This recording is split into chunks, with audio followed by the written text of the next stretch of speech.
അസ്സലാമു അലൈക്കും വറഹ്മത്തുള്ളാഹി വബറകാത്ത്. പ്രിയ രക്ഷിതാക്കൾ, വിദ്യാർത്ഥികൾ, സുന്നി വിദ്യാഭ്യാസ ബോർഡ് ഇംഗ്ലീഷ് മീഡിയം സ്കൂളുകളിൽ 7ാം തരത്തിൽ നടത്തുന്ന പൊതുപരീക്ഷയ്ക്ക് വേണ്ടി തയ്യാറാക്കപ്പെട്ട അഹ്കാമു തജ്വീദിന്റെ ഒരു മോഡൽ ക്വസ്റ്റ്യൻ പേപ്പർ വായിക്കാൻ പോകുന്നത്. സബ്സ്ക്രൈബ് ചെയ്ത് സപ്പോർട്ട് ചെയ്യാം. നമുക്കൊന്ന് വായിക്കാം. ഫസ്റ്റ് ആക്ടിവിറ്റി, ശരിയായ കോളത്തിൽ ശരി അടയാളപ്പെടുത്തുക. അതിലൊന്ന്, അവൻ, അത് എന്നീ അർത്ഥമുള്ള ഹ ഏത്? ഹ ഉൽ ലമീർ, ഹ ഉൽ തഅനീസ്, ഹ ഉൽ സക്ത. ഏതാണ് ഹ ഉൽ ലമീർ? 2, ലീനക്ഷരങ്ങൾ അലിഫ്, വാവ്, അലിഫ്, യാ, വാവ്, യാ. ഉത്തരം വാവ്, യാ. മൂന്നാമത്തത്, ഖുർആൻ പാരായണത്തിൽ നിന്ന് വിരമിക്കൽ.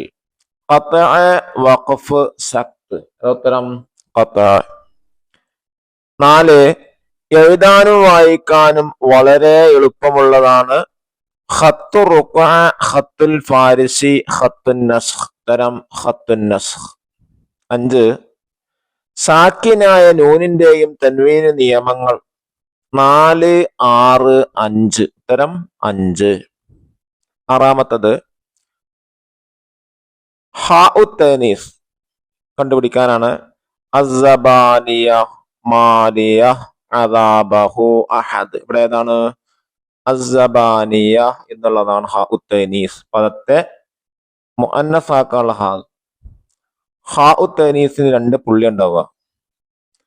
അതുപോലെ ഹ ഉ സക്തക്ക് സുക്കൂണുള്ള ഹ ഉണ്ടാവുക. ലമീറുള്ള ഹായിനിക്കോ ഫത്തഹോ ലമ്മോ വരുന്ന ഹ ആയിരിക്കും. അദാബഹു പോലെ. അത് മനസ്സിലാക്കുക. ഇനി സെക്കൻഡ് ആക്ടിവിറ്റി, ചേരുംപടി ചേർക്കുക. 1, ശ്വാസം മയക്കാതെ അല്പം അടങ്ങൽ. ലെറ്റർ ഇ, സക്ത. 2, ഫൗസൻ അലീമ. ലെറ്റർ എഫ്, ഇൽഹാർ. 3, റാത്ത ലഹബ്. ലെറ്റർ ഡി, അൽ മദ്ദുൽ അസ്ലി. 4, ശബ്ദവും ശ്വാസം മുറിക്കാതെ ചേർത്തി ഓതൽ. ലെറ്റർ ബി, വസ്ല്. 5, വസ്സൈഫ്. ലെറ്റർ എ, മദ്ദുല്ലീൻ. 6, റിഹ്ലത്ത ശിതാ. ലെറ്റർ സി, അൽ മദ്ദുൽ മുത്തസിൽ. തേർഡ് ആക്ടിവിറ്റി, പൂരിപ്പിക്കുക. ഒന്നാമത്തത്, ഖുർആനിൽ 4 സ്ഥലങ്ങൾ സക്ത് ചെയ്ത് ഓതണം. രണ്ടാമത്തത്, ഖുർആൻ ഖത്തുൻ നസ്ഖിലാണ് എഴുതിയിട്ടുള്ളത്. 3, മദ്ദുല്ലീൻ ഒരു അലിഫ് മാത്രം നീട്ടലാണ് ഉത്തമം. 4മത്തത്, ഒരു പദത്തിലെ അവസാനത്തെ അക്ഷരവും അടുത്ത പദത്തിലെ ആദ്യാക്ഷരവും തമ്മിലെ ഇദ്ഗാം ഗുന്ന ചെയ്യൂ. 5മത്തത്, പ്രധാനമായും 3 തരത്തിൽ ഹ വരാറുണ്ട്. ഫോർത്ത് ആക്ടിവിറ്റി, ഉത്തരം എഴുതുക. ചോദ്യം 1, പദങ്ങളെ മുഅന്നസ് ആക്കാൻ ഉപയോഗിക്കുന്ന ഹാഇന്റെ പേരെന്ത്? ഹ ഉ തഅനീസ്. രണ്ടാമത്തെ ചോദ്യം, നമ്മുടെ ഖിറാഅത്തിൽ മുത്തഖാരിബാനി അക്ഷരം ഏത്? ലാം, റാ. മൂന്നാമത്തെ ചോദ്യം, മുത്തജാനീസിൽ ഒരു ഉദാഹരണം. വഖത് തബയ്യന. നാലാമത്തെ ചോദ്യം, ശ്വാസം അയച്ച് ഓത്തു നിർത്തൽ. വഖഫ്. 5മത്തത്, അറബി ആരുടെ ഭാഷയാണ്? സ്വർഗവാസികളുടെ. ഫിഫ്ത്ത് ആക്ടിവിറ്റി, ഒറ്റവാചകത്തിൽ ഉത്തരം എഴുതുക. ചോദ്യം 1, അൽ മദ്ദുൽ ലാസിം എന്നാൽ എന്ത്? മദ്ദക്ഷരത്തിന്റെയോ ലീനക്ഷരമായ വാവ്, യാ എന്നിവയുടെ ശേഷം അതേ കലിമത്തിൽ സ്ഥിരമായ സുക്കൂൻ വന്നതിനാൽ ഉണ്ടാകുന്ന മദ്ദിന്. രണ്ടാമത്തെ ചോദ്യം, മുത്തജാനിസിനിയിൽ ആദ്യാക്ഷരത്തെ ഇദ്ഗാം ചെയ്യില്ല എപ്പോൾ? ആദ്യത്തേത് ഹൽഖിന്റെ ഹർഫായാൽ. മൂന്നാമത്തെ ചോദ്യം, ഇദ്ഗാം എന്നാൽ എന്ത്? ഒരക്ഷരത്തെ മറ്റൊരക്ഷരത്തിലേക്ക് ചേർത്തി ശദ്ദ് ചെയ്ത് ഒരക്ഷരമായി ഉച്ചരിക്കുന്നതിനാണ്.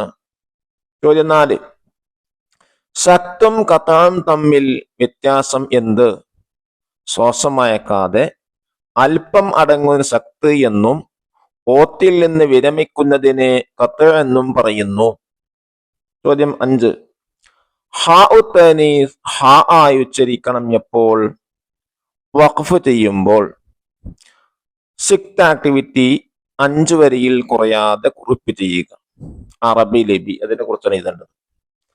അറബി ഭാഷക്ക് നിരവധി ലിപികളുണ്ട്. ഖത്ത് കൂഫി, ഖത്തു നസ്ഖ്, ഖത്തു സുലൂസ്, ഖത്തു റുക്അ, ഖത്തുൽ ഫാരിസി, ഖത്തു ദീവാനി എന്നിവ അവയിൽ പ്രധാനപ്പെട്ടതാണ്. ഓരോ ലിപിയിലും അക്ഷരങ്ങളുടെ രൂപങ്ങൾക്ക് വ്യത്യാസമുണ്ട്. എഴുതാനും വായിക്കാനും വളരെ എളുപ്പമുള്ളതാണ് ഖത്തുൻ നസ്ഖ്. ലോകത്ത് ബഹുഭൂരിഭാഗം രാജ്യങ്ങളിലും പരിശുദ്ധ ഖുർആൻ, ഹദീസ് ഗ്രന്ഥങ്ങൾ, മറ്റു അറബി പ്രസിദ്ധീകരണങ്ങൾ എന്നിവ ഖത്തുൻ നസ്ഖിലാണ്. അള്ളാഹു നമ്മുടെ മക്കൾക്ക് നല്ല ബുദ്ധിയും വിവേകവും ഉന്നത മാർക്കും നൽകാൻ ഗ്രഹിക്കട്ടെ. അസ്സലാമു അലൈക്കും വറഹ്മത്തുള്ളാഹി വബറകാതുഹു.